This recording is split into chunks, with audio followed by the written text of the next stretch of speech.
I do have, as I promised, one last thing from Steve, and he had a video, and unfortunately all of our videos are not playing tonight, but the story was about the Mars opposition, which is taking place, I think, tomorrow night. And basically, an opposition is what happens when the planet is opposite the sun. And so if you think about the sun and the Earth and its orbit around the sun, and then Mars, if Mars is exactly opposite the sun, then that means it's also at a point where it's closest to the Earth in its orbit. And so this opposition is basically much closer than some of the previous oppositions. And you might have remembered in 2003, not only were people getting excited about the Mars opposition, but there were claims in social media that Mars was going to be as big as the full moon. And that obviously was not the case, and it's not going to be the case here. But if you have an opportunity to look at Mars with a pair of binoculars or with a telescope in your backyard, you will be able to see it better than it's been even from previous oppositions.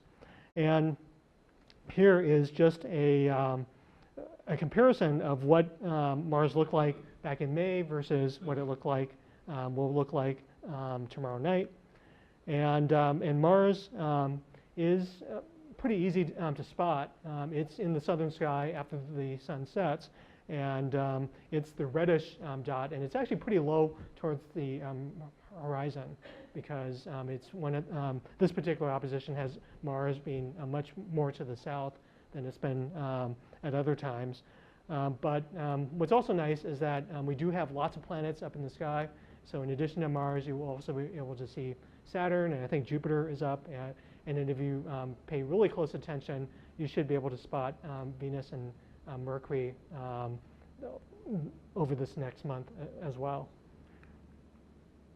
And so the other bit of news about Mars is that Mars has been overwhelmed by a dust storm that has basically covered its entire surface. And so here is two different pictures of Mars taken from the Hubble Space Telescope. And I think Steve would be the expert, and I obviously am not. But I think the May 28th date, you can start to see some of the hints of the dust storm. And dust storms on Mars can get global in the sense that they can completely swamp the planet. And so in this case, this storm is still going on. And so if you do look at Mars through your binoculars or through a telescope, you probably won't really see much detail. I have been able to spot, let's say, smudges that I interpret to be the polar caps on Mars through a telescope. But here, you probably won't be able to even do that.